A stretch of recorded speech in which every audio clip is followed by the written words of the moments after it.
Listen, I don't have a plan to leave this earth. But when you get into this stuff, it leads you to the place where you have to say that. Good evening, everybody. Sunday evening. I consider myself an undocumented J6er. Actually, that title was given to me by a couple of J6ers outside the jail. I was like, man, I never got roped up.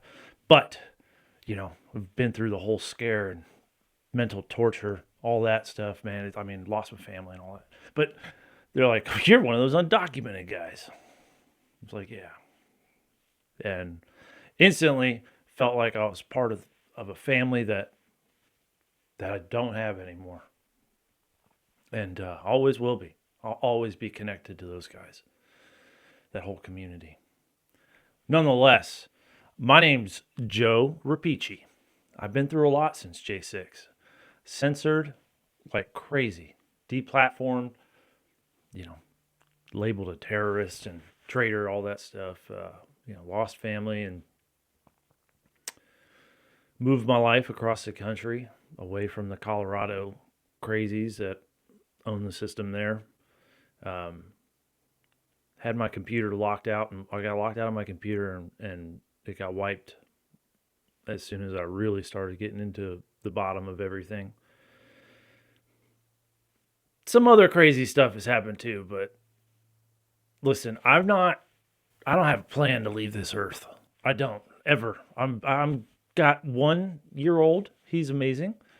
And I got another one on the way. And I don't plan on leaving this earth. But when you get into this stuff, it leads you to the place where you have to say that. And when the public doesn't really believe you about January 6th to begin with, and then you start getting into the connections, it's a really difficult place. But it kind of feels like the time is now to really talk about this stuff, because it's more accepted than it was 2 years ago when you start talking about the country that owns the United States of America, the ones that killed JFK and inserted their own government within our country. That's where it all ties. All of the ties lead to somebody with a Star of David, whatever, next to their name. And you're like, I can't believe this road ends at this again. These people that are funding all of these protests, these public perception programs, the media, they own the media too. And you start tying the ties to Antifa, to the same people that are funding No Kings. They send money to the Antifa groups. They send money to the political action committees that produce documents like the one on the wall behind me. A comprehensive, in-depth guide on how to fight Trump in a contested 2020 election. And it talks about mail-in ballots. This is a predictive programming kind of deal. Came from a little news outlet that's funded by the same people. It came from a news outlet that is, it leads right to them, right to the little Star of David, dude. Like, you start getting really uncomfortable because of the surveillance state that we're in. So when you start talking out about this stuff, it's not just like they'll silence you. You'll get killed for this stuff. And I have felt that time and time again. I've been silenced. I'm ashamed to admit that I have been silenced and said, you know what? I think I'm not going to continue to put my family in danger's way.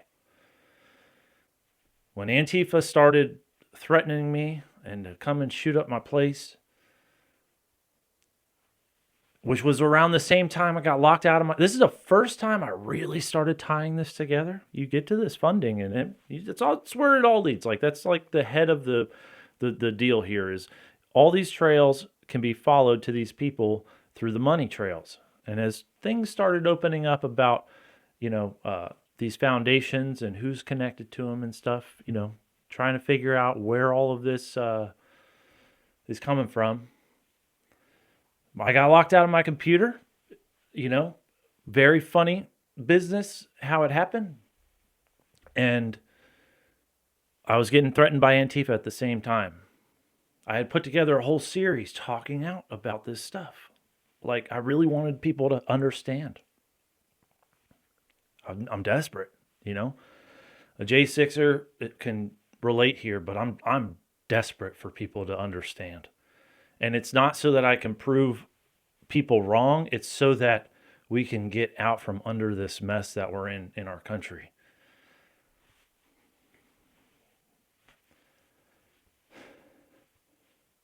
It gets uncomfortable sometimes when you dig into all this stuff, and I understand why people avoid even wanting to know the real truth.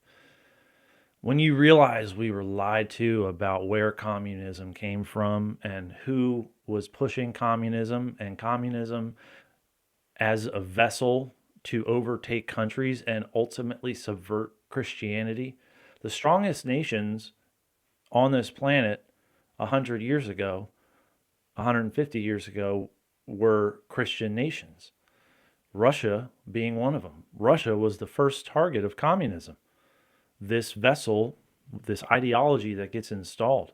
The ideology is important because it's emotionally driven. It's people that are only driven by emotions and by themselves and not by a higher power, not by Jesus Christ. They don't answer to anybody but themselves. And when you do that, your emotions are what drives you. You don't know that you need to say no to your emotions sometimes. I get caught up in my own emotions, but that's because we as people are inherently not good. We're not good inherently. We want to lie. We want to, have a comfortable reality based on lies. Like our brain just inherently wants to do that. And it takes something more than us in order to combat that. And like 24 hours a day, it's really hard. It's a fight. Anyways, when you get into facing reality, though, it's uncomfortable. It's really uncomfortable. And their first target being Russia, in the way that they did it, was all hidden from us.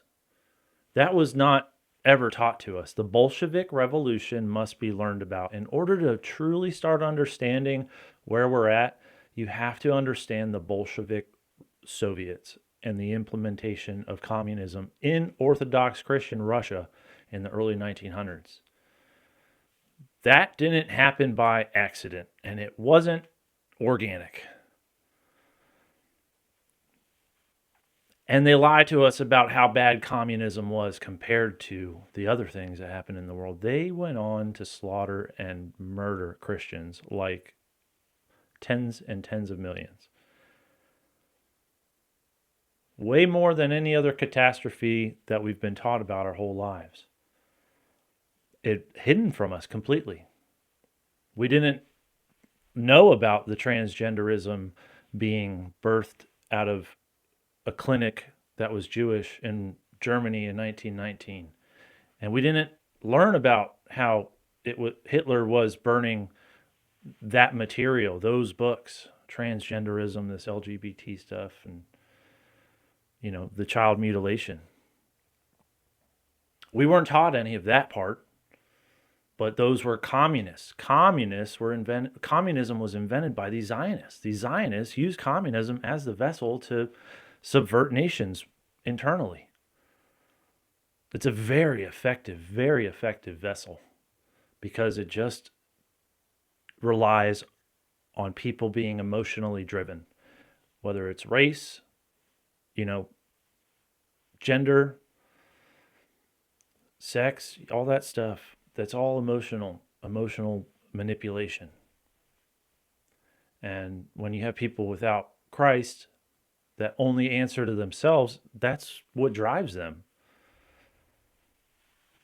It's kind of sad to see because that's a really, really not happy life. When your emotions drive you and, listen, I've been there. I've answered to myself most of my life. and it got me in some really crappy places.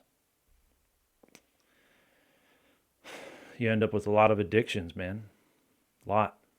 Anyways, a society full of people that are emotionally driven is what these folks want at the top, because they can, you know, divide, conquer, and ultimately use us as tax cattle.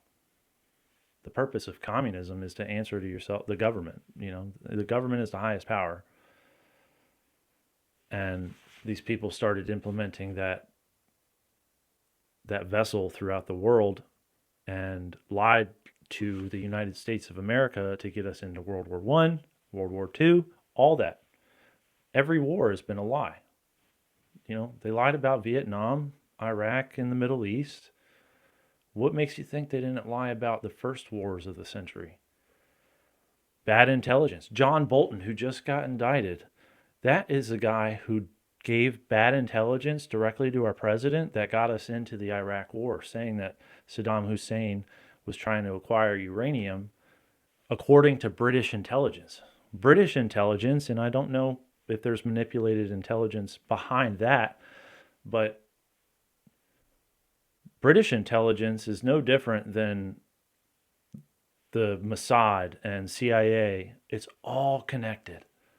This transnational organization starts at the bank.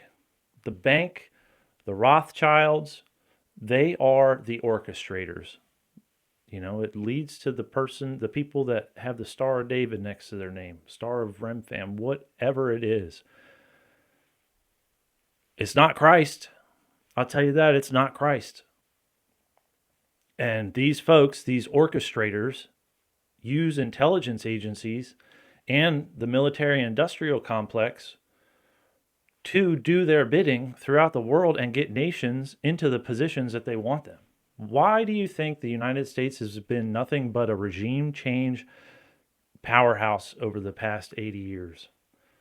After World War II, that's all we do is go around the world with our soldiers and our tax dollars and subvert nations, while the military-industrial complex, who is tied in with the media, tied in with these news outlets, via billionaires that fund organizations like this, like the No Kings protest. And that is where it really ties together, is the same people that are funding these No Kings protests and the BLM protests. They fund Antifa. The same people that are funding all this fund the propaganda machine that puts the images out. It's a complete control of public perception, and it's very effective for overthrowing nations.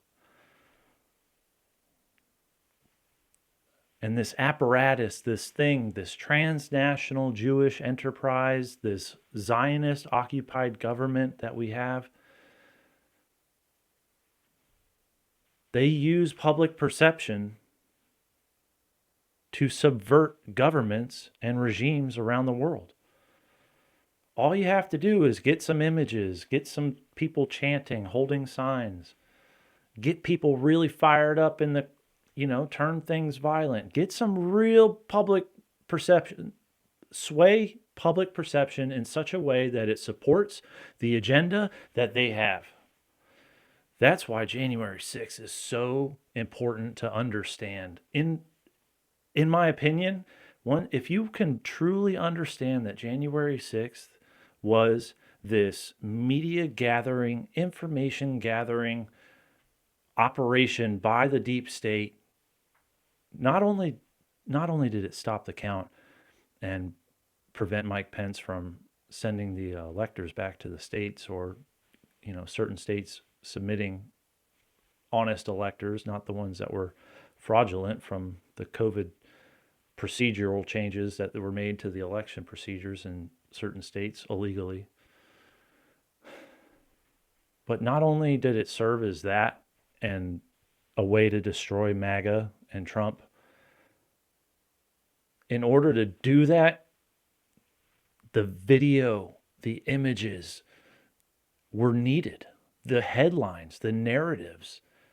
They needed to arrest people. They needed to have these extremely emotionally manipulative headlines to feed to people and these images to feed to people to get them to really buy into Donald Trump ordered this whole crowd to go storm the Capitol and overthrow the United States government in order to sway the public into their agenda. Their agenda was the previous regime, the same people that have been running our government for as long as I've been alive and even longer. These folks have been in power for a long time, and they all have corrupt ties. Money is like the one thing that I see in all of them is they all became rich, like crazy rich. They've been in government for all these years, and they've all become crazy rich. And that's all they do. Somebody who is corrupt and making money in a dishonest way is easily controllable.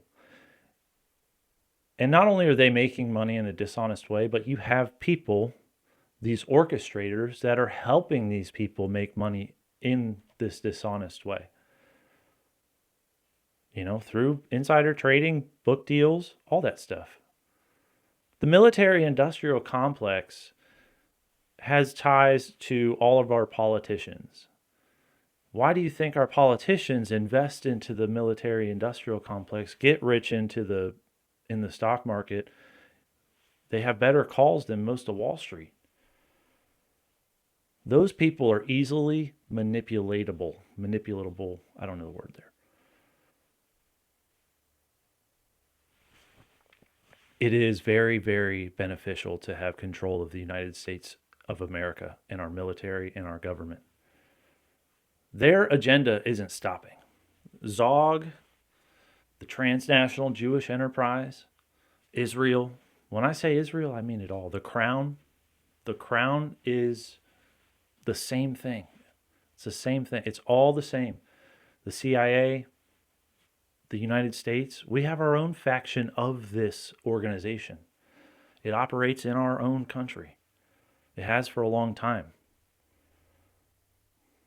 We are an occupied nation. We are an occupied nation. That's a very important thing to understand. But once you understand that, and once you really wrap your head around, wait a second, another country controls ours. Another outside entity controls ours, and they clearly don't care about us. I've never felt like our government actually cares about us. Our system doesn't care about us. All they want is our tax dollars, the hard-earned labor that we provide. They just want more and more and more of it. And that money it's used to kill people. If most of us had a choice, we wouldn't put it towards that. Anyways, we're slaves to this system, this enslavement by debt system that we were born into at this point. When you really start to realize that those folks are the ones that control these protests and these images and this public perception that has been built, it's all built by these folks who orchestrate everything.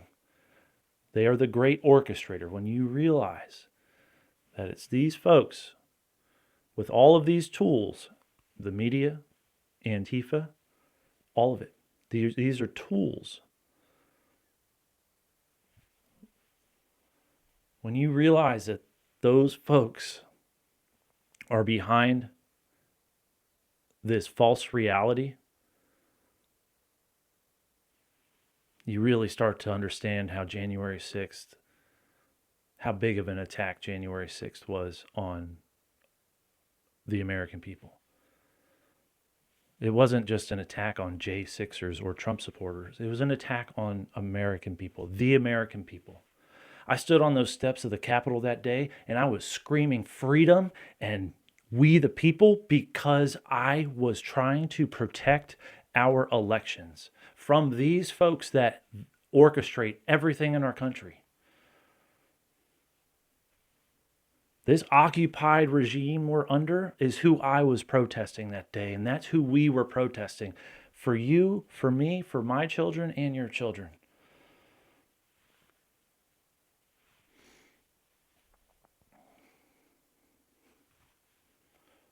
I really believe Israel and this Zionist occupied government is who orchestrated January 6th. The ultimate orchestrator is Zog, is Israel, is the crown. It is this whole thing. It's not me against you. You might be chanting no kings, and I agree with that very basic thing.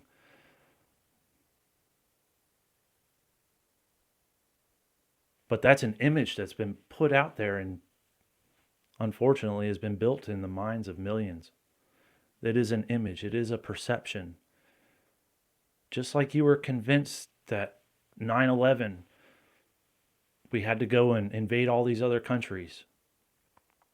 Just like you were convinced of weapons of mass destruction, or that Donald Trump and us were insurrectionists. That's not true. We don't have a king. He's not acting like a king. A king wouldn't let you have that protest. But that perception is built by these people that don't want Donald Trump in power. They don't want the people to have power. They need the power. They need the power. In order for them to operate, they need the power. And they'll do anything, including staging protests across the country and staging a protest, a riot at the Capitol, ambushing innocent Americans to do it. They will do anything it takes. This No Kings protest is just these folks fighting back. It's Zog, it's this tyrant, this Israel fighting back against the American people. They are flexing and letting us know just how much power they have, just how much influence they have.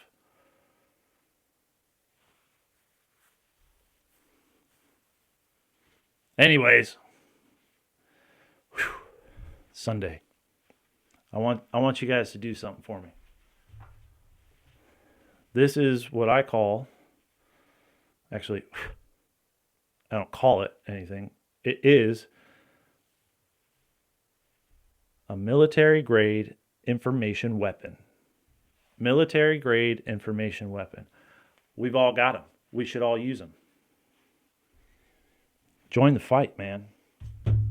These tools were given to us by the good guys. The good guys gave us these tools. This is a fight between good guys and bad guys. Just put it up to that. I mean, there's a lot of people caught in the middle of it, but ultimately, it's good versus evil. And if it wasn't for the good guys, we wouldn't have the power and the tools that we have. X, Grok, an opposing AI. It feels like we're being swarmed by a crazy amount of different AIs that are controlled by the Zionists and the Zionist-occupied government, Israel. But we have a tool now, all right? And then all it takes is one. All it takes is having control of the biggest speech platform on the planet. It's extremely important to understand that this is good guys versus bad guys. Because if the bad guys still had control, the Zionists still had control of it, we wouldn't be able to talk about elections. That's proven that they censored us on elections. And if it wasn't for the good guys fighting back, we wouldn't be able to talk about it. We wouldn't be able to say, hey, the 2020 election was stolen. I could say that now without getting taken off the platforms. That's incredible. Incredible. I lost so much, so many accounts, so many bans, and so much censorship. That's where we would still be if it wasn't for the good guys being in control. So you could call Q a conspiracy theory and all that stuff, but man, it lines up way too well for me to think that. You have to consider it. It's like a lens. Q is like a lens. You could put on the lens that Donald Trump is an Israeli asset. You could put on the lens that Donald Trump is a Russian asset. You could put on the lens that Donald Trump is playing these people and that there is an operation in the background going on, discreetly against all this. That's where I really believe things are at. Logic tells me, like, Donald Trump's not an Israeli asset. He's in a war. He's playing, you know, the best he can with a country that holds nuclear Armageddon over our heads. The Samson option is a real deal thing, man. And I don't know how I'd deal with that if I was a leader of our country and in the positions and the things that are happening. I don't know how I would be able to juggle that. The Samson option is a real deal spiel, dude. Israel feels threatened. They hit the button and a bunch of nukes go everywhere. And these nukes were acquired very, very nefariously. And that's why they killed JFK. It's all a coincidence that JFK got killed after he was trying to not let them have nukes. Like, come on, bruh. The whole Middle East is a mess because these people armed themselves with nukes 50, 60 years ago. And I mean, how would you feel as a neighboring country, especially when it comes out that they have a plan, Greater Israel, to invade these countries? How would you feel? This Middle East mess is because of that country in the Middle East. That little country that has control over all of our country. What do you do when they threaten to send nukes and destroy the planet? And, that, how do you handle that? They have control over the media and massive control over this population of the world. Like, look at this No Kings protest. These folks are chanting and cheering for the agenda and the words that are written and put out by this Zionist occupied government, this military industrial complex machine, this media machine.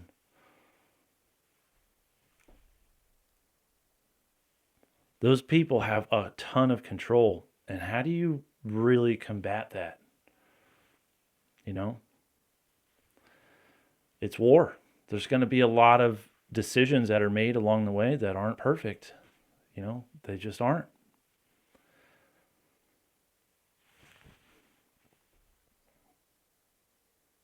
I think Donald Trump has our best interest in mind. I truly do.